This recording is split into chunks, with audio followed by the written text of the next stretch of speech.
John 1. John 1 was, we're in John 2 now, but John 1 was a glorious testimony about who Jesus is. Just to kind of review a little bit, Jesus existed in eternity past. He is the creator and sustainer of all life. He's the light of the world. He's the Lamb of God who takes away the sin of the world. In John 1, Jesus' glory was clearly stated and proclaimed. It was stated by John the Apostle as he wrote, the chapter, as we see the stuff that actually happened in the accounts. John the Baptist was proclaiming who Jesus is. And so Jesus' glory has been declared and proclaimed, declared by the Apostle John, proclaimed among men by John the Baptist. And now, in chapter 2, it will be displayed. Jesus' glory will begin to be displayed. And it's a glory that's going to be displayed not just in chapter 2, but throughout John's gospel, culminating in the ultimate glory at Jesus' death, burial, and resurrection. And that's really what the rest of the Gospel of John is going to do. It's going to display Jesus' glory in his actions, in his prayers, his death, burial, and resurrection. It's a glory that first seen in the very first verse of John continues all the way to the very last verse of John. It's a glory that demands a response. We can't just look at this and just be like, okay, so interesting facts about Jesus. Thank you very much. You know what I mean? Like, no, it demands you to do something. A faith response. And we're going to see that glory begin to be displayed right here in John chapter 2, beginning with verses 1 and 2 here. On the third day, that is, it's been 3 days since, if you say, what's this third day here? It's the third day since Jesus had his conversation with Nathanael, where Nathanael was like, you're the Son of God, right? Since that conversation. On the third day, there was a wedding in Cana of Galilee.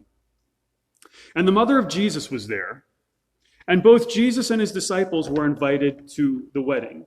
And so there was a wedding at Cana of Galilee. Now, just to kind of like show you a little bit, this is a zoomed in map of, I'll zoom out for a sec, just to kind of give you a feel for if we were going to make a border of Israel today, it would be something like that, right? This would be Israel. Well, if you were to zoom in on the northern area, really the area of Galilee, and this is the Sea of Galilee. It might be beneficial for you if I change the color of this. There, that might be better. The Sea of Galilee right here. And if you zoom in on the Sea of Galilee area, you'll see about halfway from the middle point of the Sea of Galilee to, the area right around, not really that far from Mount Carmel, the Mediterranean Sea, right about halfway in there is the town of Cana. Now, there's a lot that I can say about Cana that I'm not going to do just for the sake of time, but you should know that Cana is where Nathanael's from. So we just read about Nathanael, and now the next thing that happens is there's a wedding that takes place here in Cana of Galilee. And the only other thing that I think I can really tell you about Cana that is valuable to today's message is that they have access to a lot of water. There's probably a spring in ancient Cana. All right, there's probably some type of spring, or at least a well with access to a lot of water. And you'll see that a little bit later. Anyway, they're at this wedding. By the way, who likes a wedding? I love being at weddings. You always get some, generally speaking, you get some pretty good food, right? You get to see two people joined in holy matrimony, and sometimes it's unholy, but you get to see people joined in holy matrimony. You get to have a good meal and celebrate. Weddings are fantastic. This is one of my favorite things to do, right? I mean, who doesn't love a good wedding? It's really one of my top probably 5 things to do is go to a good wedding. Anyway, it's not always as fun to work a wedding. You know what I mean? There's so much stress involved. You don't realize how much stress is involved in a wedding. Unless you got married, then you know how much stress is involved. Your wedding was probably, anyone here, your wedding was a little stressful, right? So anyone involved in that wedding, there's certainly usually a level of stress. Well, anyway, Jesus and his disciples are invited to a wedding, and Jesus' mother is there, and that's kind of significant. And we don't know a lot about this wedding. We really don't. John has decided not to tell us much about it. We don't know who's getting married. We can only suspect that it's a relative of Jesus. We can suspect that. We don't even know that. And the reason why we can suspect that is because of the role that Mary seems to have a little bit later on. She seems to have some type of responsibility later in this account. Well, an ancient wedding is a little bit different than a modern. And today, a wedding would take place on, let's say, a Saturday, right? You know, we get married on a Saturday, or I think most people probably get married on a Saturday. And there's like a one-day celebration. There's the ceremony usually, and half the people don't go to that ceremony, and then most of the people all go to the reception, something like that, right? But in the ancient world, it would start in the middle of the week, and it would last a week. So they'd have a week-long wedding festival, which that sounds pretty cool. I'm kind of up for that. You know what I mean? But I don't want to plan one, but I wouldn't mind going to one. But anyway, the host would invite as many people as possible, and he would even invite prominent leaders and prominent teachers, which might be why Jesus is there. It might be why Jesus and his mother is there, but more than likely, it seems that there's some type of relationship, some type of family relationship or close friendship or something. We don't know. Whatever the case is, a wedding in the ancient world is an important event, and your reputation's at stake when you host a wedding.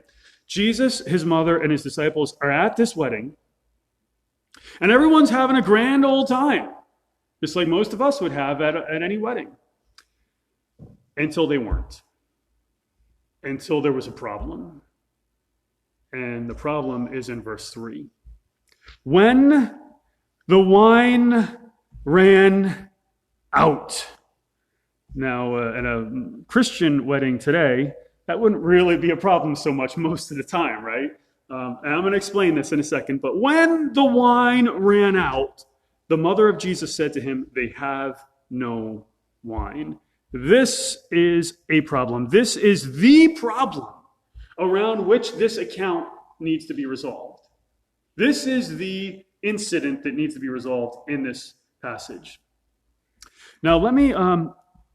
Kids, wine comes from grapes, right? Now, I'm not a wine expert. I actually have a wine press or something like that in my garage. It was left there by the people. I have some type of like wine press back there or something.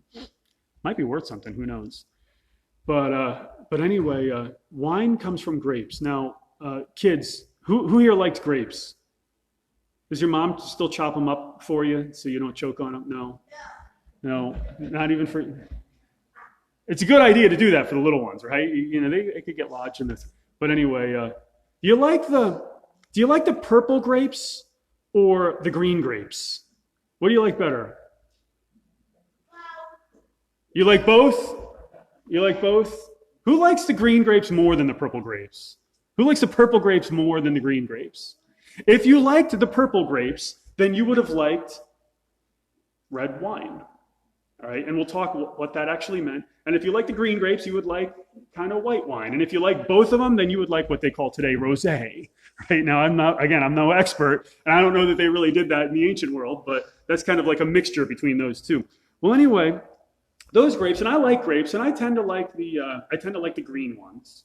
You know, they're not as bitter. Am I right about that? They feel like they're not as bitter. They're more like juicy and sugary. Well, anyway, if you crush those grapes, the juice that comes out of it is what you would make wine out of. And the reason why the wine becomes alcohol is because there's like these microorganisms that live on the skin of that grape. And so that stuff kind of like blends in with the juice, and it starts the process when the grapes are crushed down. It starts the process of fermentation, which essentially just makes the thing alcoholic. Right now, you should be aware that fermentation is a process that needs to be controlled with some skill. Some would say considerable skill. The juice has to be sealed. It has to be stored in a sealed container. It has to be between 59 and 65, apparently between 59 and 65 degrees Fahrenheit. And if you don't do that, it becomes spoiled or becomes sour vinegar. Now, who likes to drink vinegar? I like vinegar on home cut French fries, all right? But I don't know about spoiled, right? I don't know about spoiled, I don't know.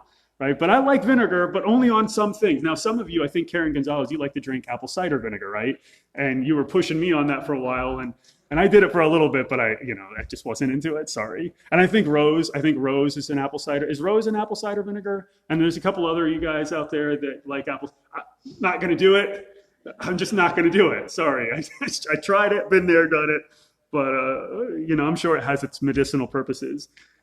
But I prefer medicine. Anyway, ancient wine and modern wine are two very different things. Now, I'm not going to spend forever talking about wine, but you need to understand a little bit of this if we want to understand what happens here. So they are entirely different drinks.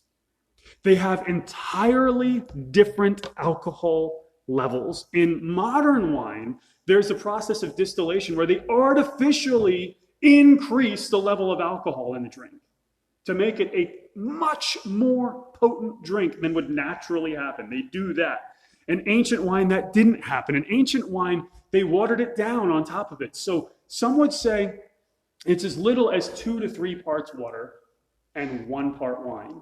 So think about this. If it's only 2 parts water and 1 part wine, now your alcohol content of the drink decreases by basically 2/3.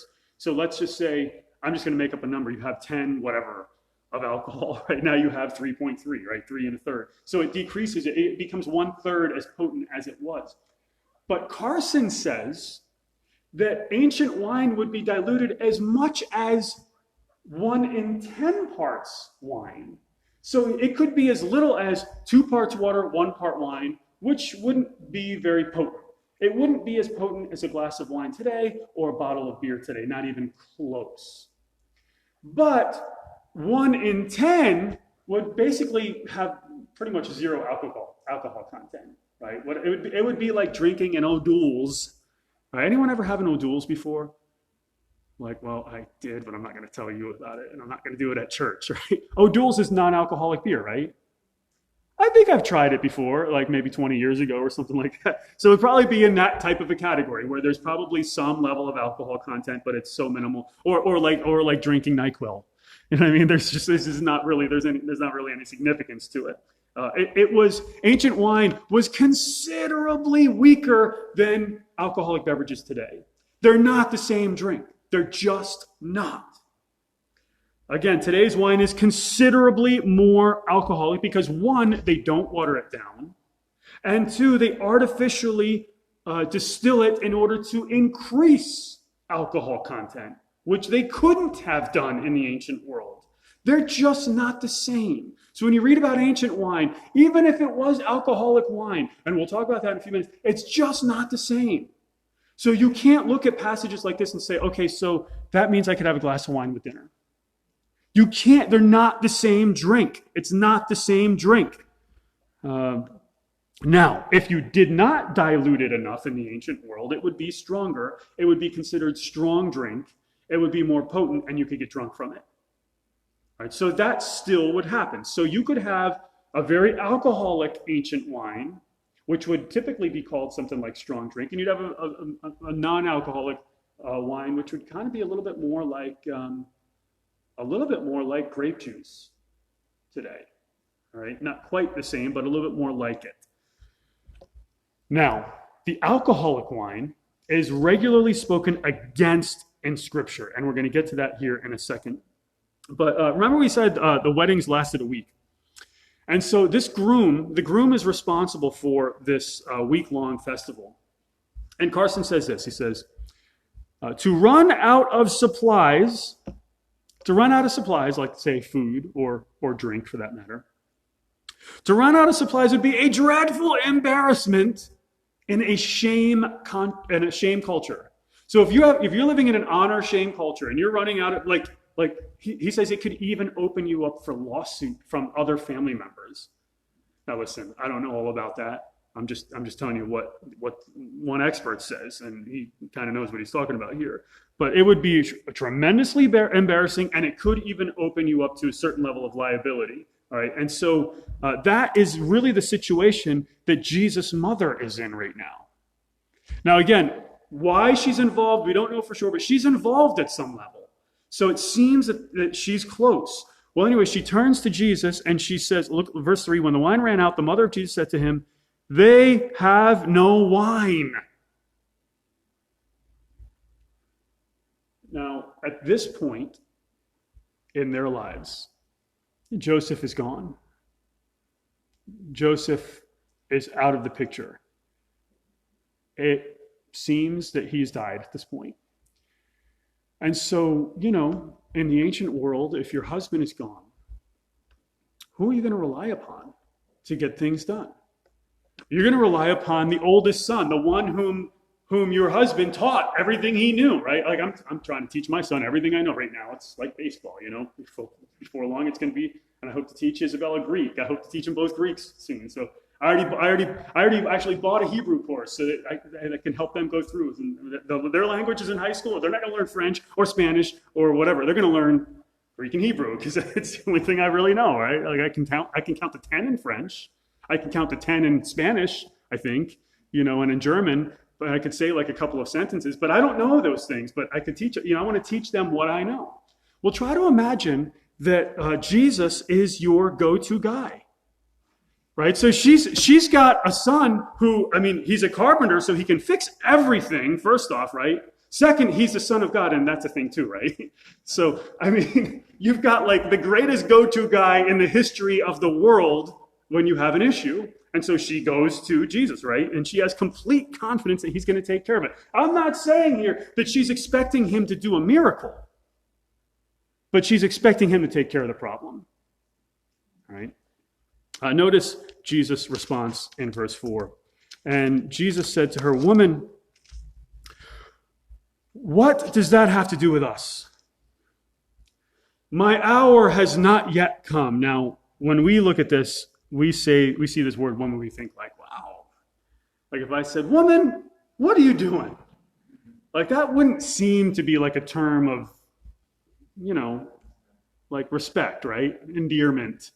Like that would kind of seem to be insulting in 21st century culture, right? But you got to remember, we are 2,000 years removed from this.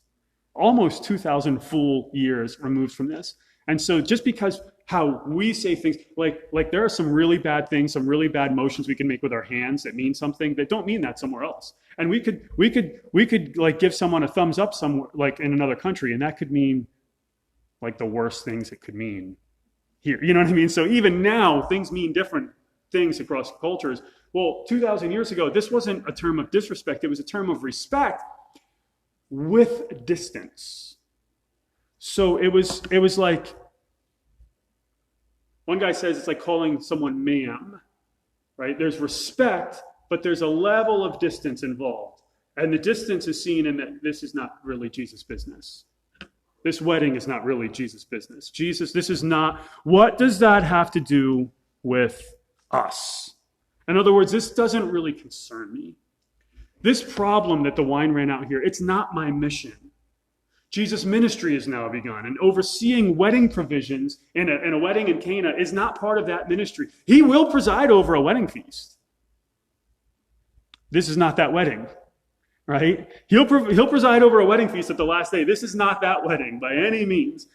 Jesus' mission is what's most important, the seeking and saving of that which is lost. And so he says, my hour has not yet come. When Jesus starts carrying out miracles, that is the road to the cross. And that is not this time, Jesus says. Nevertheless, look at Mary. Look what she says in verse 5. His mother said to the servants, whatever he says to you, do it. Okay. Didn't she just hear what Jesus said? And like, Mom, you got to listen to your kids a little bit better on this one, right? You got to give it to her, though. She's persistent. Some moms, some moms are persistent. They want something, they're going to get it. And they want the kids to do something, they're going to make it. But my wife is persistent. She wants something, she's going to make it happen. Mary is the type of woman who doesn't take no for an answer. And Jesus knows this, and he knows his mom. And we've all been in situations like that where we needed to get something done, and you hand it off to the most reliable person you know. I can't handle this problem. I'm going to hand it off to the most reliable person I know, right? And in this case, it's Jesus. Jesus' mother expects him to resolve the problem, and resolve the problem Jesus does. Look at verse 6. Now there were 6 stone water pots set there for the Jewish custom of purification. We're going to come back to that in a second, containing 20 or 30 gallons each. Jesus said to them, fill the water pots with water. So they filled them up to the brim. And he said to them, draw some out now and take it to the head waiter. So they took it to him. So the first thing I kind of want you to notice here is, and this is maybe for the backgrounds, if you like Bible background, there are 6 stone water pots. Say, well, that doesn't really seem like mean a whole lot to me.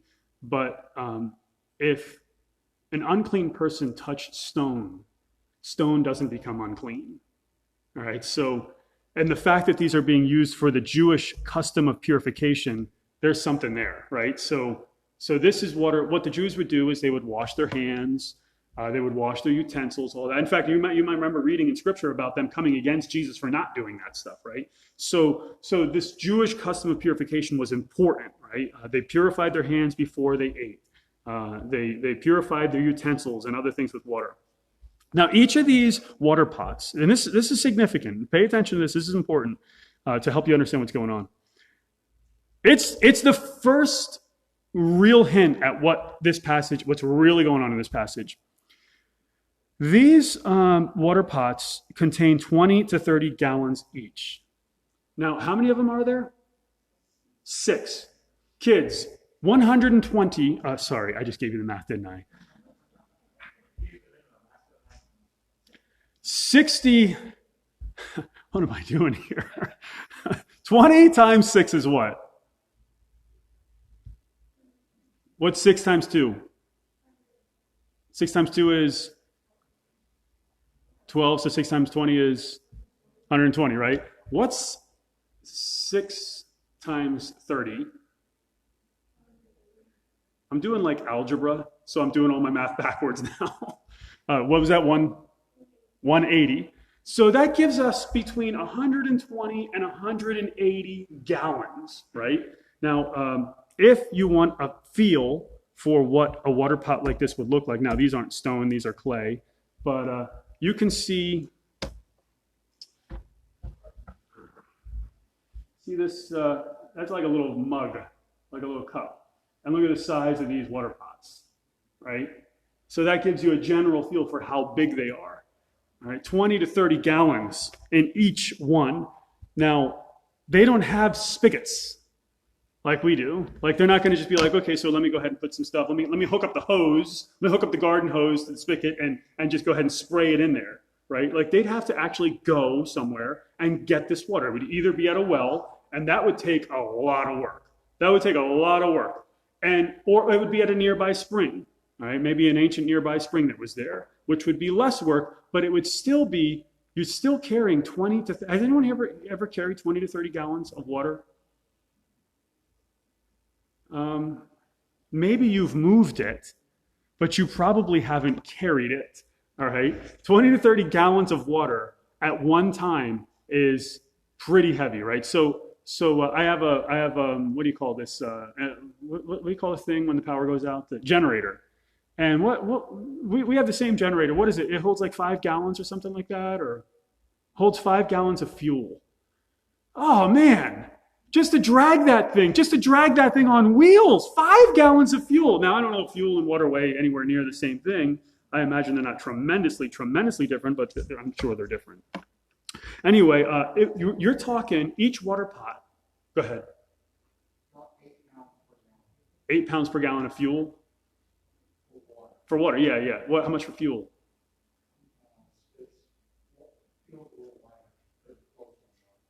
It's a little lighter. So you're talking 300 to 450 pounds for each water, something like that, right? For each water pot, all right? Now, that's a lot of water. If you put 15 gallons of fuel in your car, my car holds about 15, right? Somewhere in that ballpark. Remember how long you're sitting there while that thing's pouring in, right? You're sitting there and it's pumping and it's pumping and it's pumping. I don't know, you're sitting there for 5 minutes while it's pumping. Well, you can't, this is work. This is work. This is real work. right?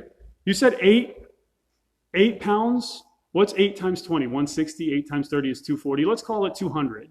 Even if it's 200 pounds. 200 pounds of water, then you got to move back to the wedding from wherever that nearby spring is. And it could be a kilometer, 2 kilometers, 3 kilometers away, something like that. Right? 1.5 miles, 2 miles away. Just to put it in perspective, your bathtub probably holds about, 40 gallons or so. Right? 20 to 30 gallons of water in each one of these. Maybe it holds more depending on the size of your bathtub. A hot tub would hold 200 gallons, maybe. Some more depending on the size of them, right? 200 gallons. So this is like enough water to just about fill up a hot tub. And you have to either hand draw it or you've got to fill it from a nearby stream. And then if you fill it from the nearby stream, you got to be able to drag that thing up and pull it, right? On wheels or something. So it's a project. It's not the type of thing where it's like, okay, listen, fill up these 6 water pots, 20 to 30 gallons, fill them up, and, I'll see you in 5 minutes.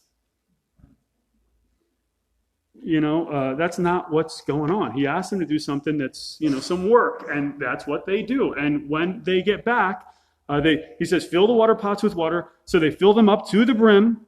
And he said, draw some out now and take it to the head waiter. So they took it to him. They do exactly what he says. Now, I know there's a lot of background, but you have to understand this background to get what's going on. The head waiter's job is to regulate the flow of food and drink.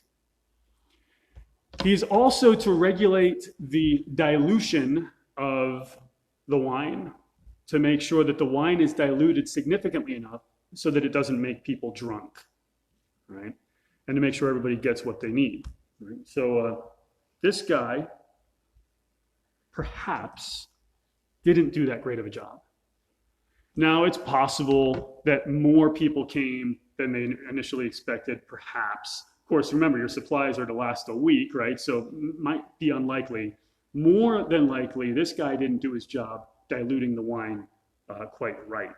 First, Exhibit A, the wine ran out. Second, people started to get drunk. And we'll see that soon enough. All right? You might be saying, I don't remember reading about people getting drunk. We'll get there. We'll get there. Now, somewhere along this process, when Jesus says, fill up these water jugs and bring them to the head waiter, somewhere along this process, something miraculous happens. And that's something that miraculous that happens is heavily misunderstood, even within Christendom. This ordinary water turned into wine. And I'm going to explain what that means in a second. And the head waiter tastes it and he's like,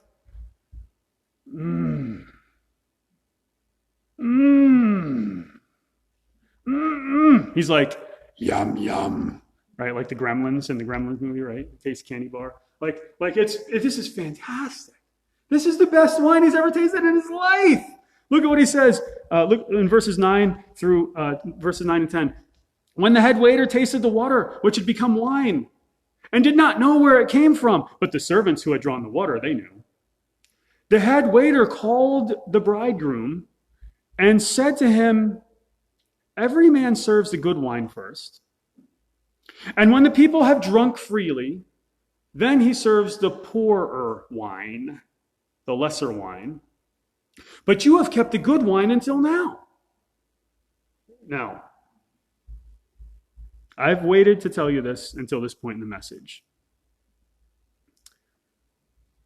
The word for wine, the word in the original language in New Testament would be oinos, like oinos. So it's almost not even translated. It's almost transliterated, almost just taking the letters and moving them into English. The word for Hebrew is yayin. Now, I've talked about this a little bit in the past, but this word, oinos, it can mean the following. It can mean alcoholic wine. It can mean grape juice.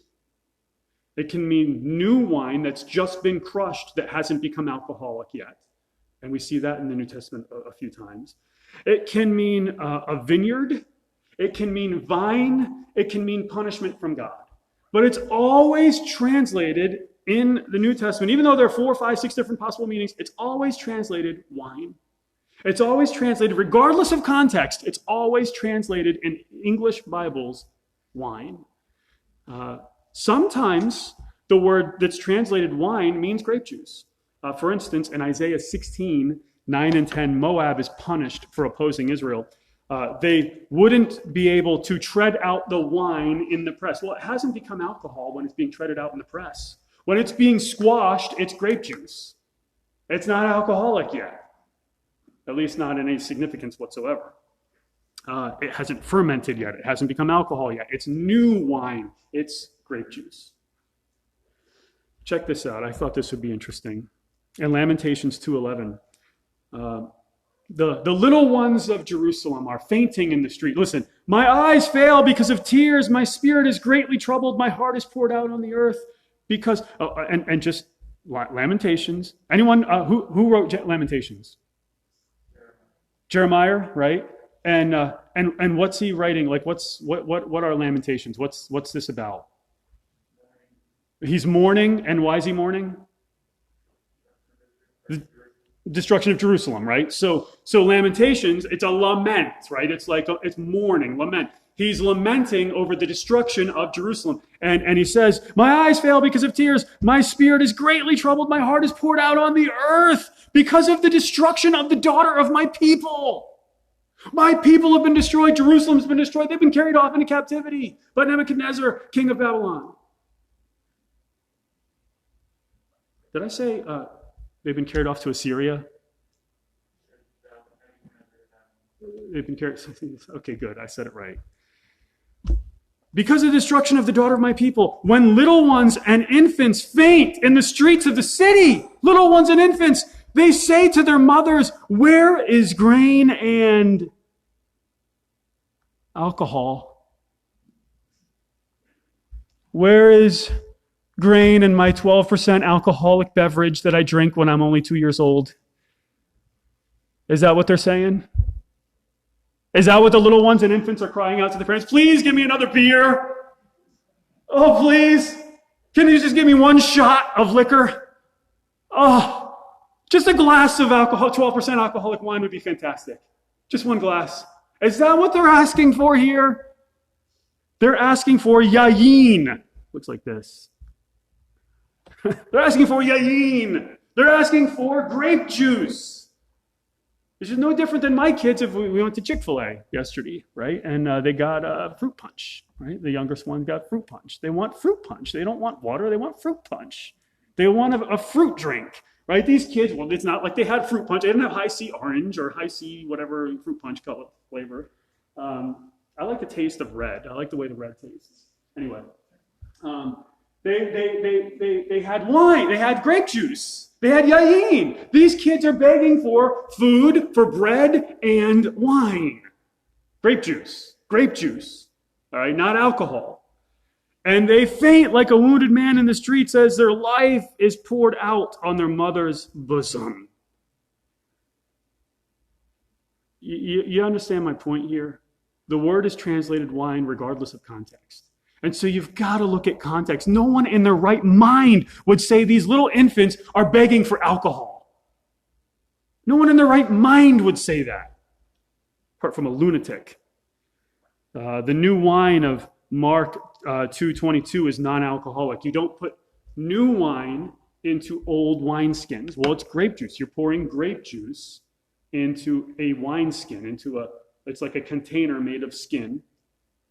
And as those gases build up, as it becomes more and more alcoholic, right, that wineskin expands. New wine is not a heavily alcoholic, if barely any alcohol content whatsoever. Right? And as it becomes more alcoholic and as it expands, the skin expands. And if you take that grape juice and you pour it into an already expanded wineskin, then that's going to expand and it's going to pop. It's going to pop. All right, so the new wine of Mark 2:22 is non-alcoholic. It's non-alcoholic. The scriptures call this kind of wine a blessing. In Isaiah 55:1, there will be wine and milk without cost, Are we to think that we're going to be drinking alcohol at the wedding feast of the Lamb? Is that what Isaiah 55 is saying? Listen, we're all going to sit around and we're going to have a few beers and some glasses of wine while we celebrate, the kingdom with Jesus. We're going to have a grand old time. Is that what Isaiah 55 is saying? No, it's talking about new wine or unfermented wine, grape juice, something like that, something similar to our grape juice today. Maybe not exactly the same, but similar. And so you need to understand this if you're going to understand what Jesus did in John 2. Most people don't understand this background stuff. They don't understand what the languages say. They don't understand what's called the semantic range of the words oinos or yayin. They don't understand that it can mean more than just one thing. And they don't understand that you have to understand context in order to interpret properly. Now, that's everything you need to interpret this passage properly. And by the way, people will say, so Jesus turned water into an alcoholic drink, and so that means I can have a bottle of beer or a glass of wine with dinner. And that's their conclusion, regardless of what the context says. And they don't understand the context or the background. You cannot make that argument from this passage, and this is the go-to passage for that argument. You cannot make it. You can't. If we don't understand the terms and we don't understand the context, we don't understand the biblical backgrounds, then we can't make the right translation. We can't make the right interpretation of a passage. And you can't just look at an English word that gets translated of a Greek word, really I would say mistranslated, or translated in an uninformed, it's translated to an uninformed audience, an audience that doesn't understand that this word means all these different things, and you have to understand from context what it means. Sometimes the Bible talks about wine as a blessing, and sometimes the Bible talks about it as a curse. Check this out. Proverbs 20 and verse 1. Wine is a mocker, strong drink is raging, and whosoever is deceived thereby is not wise. This is a reference to alcoholic wine, which is the same thing as strong drink. These are parallels. Wine is a mocker, strong drink is a brawler. These are the same things. Wine is strong drink. That's what it is. This is called, I think it's called apposition, when the first noun and the second noun are basically the same thing. All right? They're the same thing. Wine is strong drink. Alcoholic wine is strong drink. And it is deceptive, and it is a mocker, and it is powerful, and it is raging, and whosoever is deceived thereby is not wise. All right, so now I've got to put this context together as I figure out what happened in John 2. And then, once I figure out what happened in John 2, I've got to figure out what the point of it is, which we haven't even got to yet.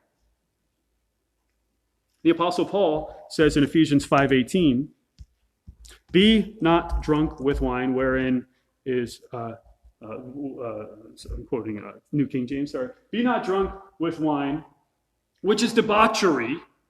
All right, that's what this word in our translation means, dissipation. "Be not drunk with wine, which is debauchery, for this is debauchery, but be filled by means of God's Spirit." Right? Here, being drunk with wine is set against being filled by means of God's Spirit.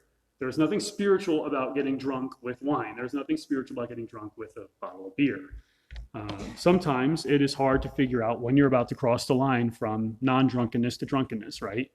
And some people say a little tipsy. Well, what's that? Is there there's like a perfect, well, I guess there is if you have a breathalyzer, right? But who carries around a breathalyzer?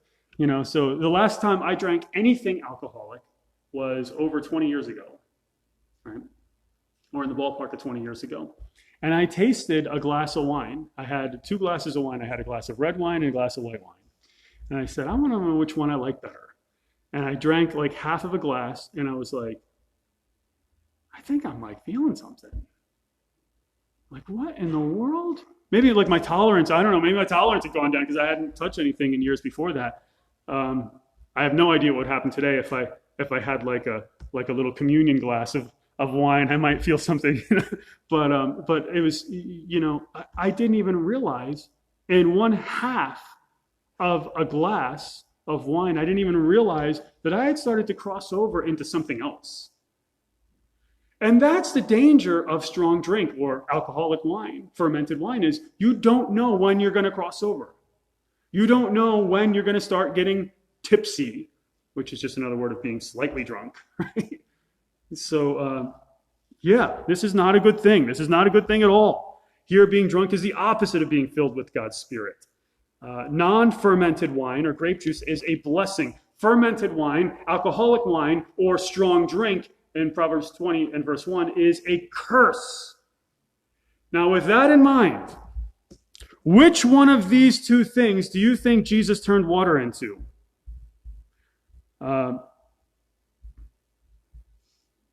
When Jesus turned water into wine, which one of those two do you think Jesus turned water into? Do you think he turned it into an alcoholic, strong drink? I mean, which one is more consistent with Jesus' character and nature? I would say context will tell us. Context will tell us. I mean, we already have theological context. We already say, I pretty much think it's not the alcohol one, right? Pretty much think that. But when the master of the feast tastes the water turned into wine, he is amazed, and he wants to know why this good wine was held back until now. And usually the good wine is served first, and then when people's taste buds are desensitized, and maybe they even start getting drunk or whatever, then you send out the poor stuff, because they don't even really know the difference by then, right? They've been desensitized.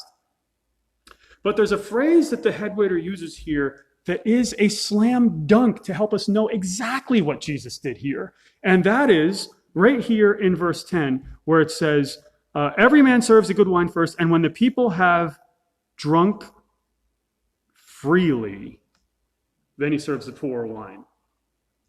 King James Version says, when they have well drunk. The word that's used here for drunk freely is used 4 times in the entire New Testament. I'm going to read those times to you. I'm going to read each passage 4 other times in the New Testament. One was Ephesians 5:18 here. Be not drunk with wine. Well, what does that mean? Does that mean that he drank a lot of water? Right? You know, that means he's drunk alcohol. He's gotten drunk. All right. 1 Thessalonians 5. I know there's a lot of background here, but you got to understand this. All right. 6. So then, let us not sleep as others do, but let us be alert and sober. For those who sleep do their sleeping at night, and those who get drunk at night. Well, what do you think this is talking about? This is talking about getting drunk, right? This is talking about intoxication, right? Let's go to another one. Revelation, this is the third one, Revelation 17:1. Then one of the 7 angels with the 7 bowls came and spoke with me, saying, come here, I will show you the judgment of the great harlot who sits on many waters, with whom the kings of the earth committed acts of immorality. And those who dwell on the earth were made drunk with the wine of her immorality. Does that sound like a good thing or a bad thing? That's a bad thing. Now, it may not necessarily be that they were drinking alcohol. It may be that they were intoxicated with the evils of Babylon. One way or the other, it's a bad thing. It's not a good thing. This is not like, well, they just had so much water that they were filling up with water. No, they were doing something wrong. They were doing something bad. And the other time, the last time that it's used is in Luke 12:45. But if that slave says in his heart, my master will be a long time in coming, and begin to beat the slaves, both men and women, and to eat and drink and get drunk, the master of that slave will come on a day when he does not expect him, in an hour he does not know, and he'll cut him in pieces. Right? These are the words of Jesus. Does this sound like, what is he doing here? Is he just drinking like a lot of juice? He's getting intoxicated. Each time this word is used in the New Testament, it's something wrong, it's something bad. Each time.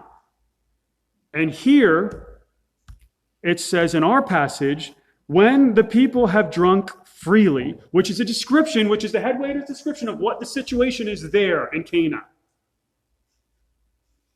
It's a general principle that is also parallel with what's happening at the wedding in Cana. And the leading language experts of our day, the experts, the go-to people, the guy that if you want to buy their commentaries, it's $250 for one Greek dictionary, or it's technically called a lexicon. You want to buy that lexicon for $250, he says, or they say, these experts say, there's a group of at least 5 of them, that this means intoxication. That this word, the only meaning this word has in the New Testament is intoxication. To be intoxicated. Now let's read verses 9 and 10 again with all that in our background, with all that in our mind. When the head waiter tasted the water, which had become wine, and did not know where it came from, but the servants who had drawn the water knew, the head waiter called the bridegroom and said to him, every man serves the good wine first, and when the people have drunk freely, when the people have become intoxicated, then he serves the poor wine. But you've kept the good wine until now. Did Jesus turn water into alcohol? This is what's going on here. It appears, based on the language of the day, and the custom of the day, by the way, that they were drinking alcoholic wine at this wedding. It appears that they were drinking alcoholic wine, that the head waiter had not properly diluted the wine, such that it was crossing over into strong drink, and the people were becoming intoxicated. In that situation, do you believe that Jesus would turn water into more alcohol so that those people could become more drunk? Do you believe that's something that is consistent with God's character and nature? If the people had drunk freely, if the people were already in the process of getting drunk, then Jesus turning water into alcoholic wine, anything like what we drink today, which again, there's no comparison between the two drinks. But if he was turning water into alcohol, or like the content of beer even, then he would be causing those people to get more drunk. He would be putting a stumbling block in front of them. Or he would be taking them from almost drunk to drunk. And it would taste so good they would want more and become drunk. You understand what I'm saying here, guys? You understand the miracle that's happening here? Habakkuk 2:15 says, woe to you who make your neighbors drink and who mix in your venom even to make them drunk. Jesus could not have done that. It is not consistent with his character and nature. He could not have turned water into alcohol. He turned water into oinos, grape juice or new wine, unfermented wine. That's what Jesus did here. Remember, Jesus is without sin. He could not possibly have made these people drunk or more drunk. It is not possible. It's not possible. Without context, without backgrounds, and without understanding the grammar of the day, people have come to the wrong conclusions in Western Christianity and other parts of the world too. And so again, Jesus is a sinless Savior who turned water into oinos, the finest grape juice ever to be tasted, sometimes called new wine. And again, the question is, can Jesus turn, in light of his character and nature, can he turn this into alcohol? And the response I come up with when I do the research is, it's not possible. Jesus did not turn this into a glass of into 180 gallons of alcohol so that you could have a glass of beer at dinner. That's not what happened. If you're using this passage to justify it, you better find something else, because this one doesn't do it. And this is the go-to passage for people, because they don't even understand what this is about. We haven't even gotten there yet, really. We're setting the stage to what this is all about. I would say this: don't fall for the world's lies about this passage, which misleads people into thinking, oh, I have justification for drinking, when that is not even remotely close to the point of this passage. Not even remotely close to the point of this passage. Let's read the last couple verses here, and then we'll find out what this passage is about. This beginning of his signs Jesus did in Cana of Galilee, and manifested his glory, and his disciples believed in him. After this, he went down to Capernaum, he and his mother and his brothers and his disciples, and they stayed there a few days. Jesus began to manifest his glory. And he didn't do it by making people drunk. That doesn't glorify God, does it? He didn't do it by making people. That does not display God's glory. The sign was that Jesus turned water into the greatest tasting new fresh wine, unfermented wine that's ever been created. And that it manifested his glory. And that the result of Jesus manifesting his glory was that his disciples believed in him. Remember we talked about, in the beginning of the message, I talked about how in John 1, Jesus' glory was declared and it was proclaimed, and now it's going to be displayed. And this is exactly what verse 11 says. Jesus displayed his glory, not by creating alcohol and making people drunk, by displaying who he is, a mastery over creation. Being able to turn water into something else, into grape juice, into a highly prized item in that day that was a blessing, not the strong drink that was a curse. In this passage, Jesus displays his glory, and it leads to faith. And this only anticipates the glory that will be revealed throughout the rest of this gospel. It anticipates the faith that will result over and over and over again, the glory of the cross, which would lead to who knows how many people that would place their faith in his work on the cross and be saved and have everlasting life. This is about Jesus' glory. It's not about alcohol. I would argue alcohol is not even part of this picture apart from what they were drinking before Jesus turned water into wine. The point of this passage isn't that Jesus turned water into alcohol so that we can have a considerably more alcoholic beverage today. Nope, that's not it. That's what a lot of people seem to think it means. The point is that Jesus displayed his glory. That's why I call this not water into wine, which I mistakenly titled this sermon as, or something similar to this as, years ago. I preached this passage, I don't know, probably like 10 years ago. I scrapped it completely and started fresh. And the conclusion I came to was, this passage is about Jesus' glory. It's not even really about turning water into wine. It's about Jesus' glory. And it's about the natural result of Jesus' glory, which is that I need to place my faith in him. And that's what we saw. That's the theme we saw in John 1. It's the theme we're going to see in John 3 and throughout this gospel. Jesus has done the impossible, turning water into grape juice or new wine or unfermented wine. And he will do the impossible when he lays his life down on the cross. He will do the impossible when he pays the penalty for the sins of the world. He will do the impossible when he rises from the dead and offers everlasting life to anyone who would place their faith in him. And so you need to recognize Jesus' glory, just like his disciples did in Cana, just like the servants certainly did. You need to recognize Jesus' glory and place your faith in his completed work on the cross. And if you do that, you will have everlasting life. And if you've done that, you need to recognize Jesus' glory, and you need to place your faith in Jesus' work in your daily life, and you need to commit to greater discipleship. If you take your hymnals, and it's 324, you're here today and you're not sure you're saved. I know this was a little longer of a message, but listen, there was a lot to say, and there's just no way to cut it down. I just really couldn't. It is what it is. I'll try to cut tonight's down. If you're here and you're not saved, then you need to recognize his glory and place your faith in him. And if you don't understand that gospel, you come and talk to me or come and talk to Brother Paul, and we'll explain this to you and help you understand how you can be saved. If you know you're saved, but it's like, Jesus really I haven't really put him in a place of honor in my life so much. And there's some sin in my life that I really need to repent of. And while we sing, you can repent of that. Stand and sing 324.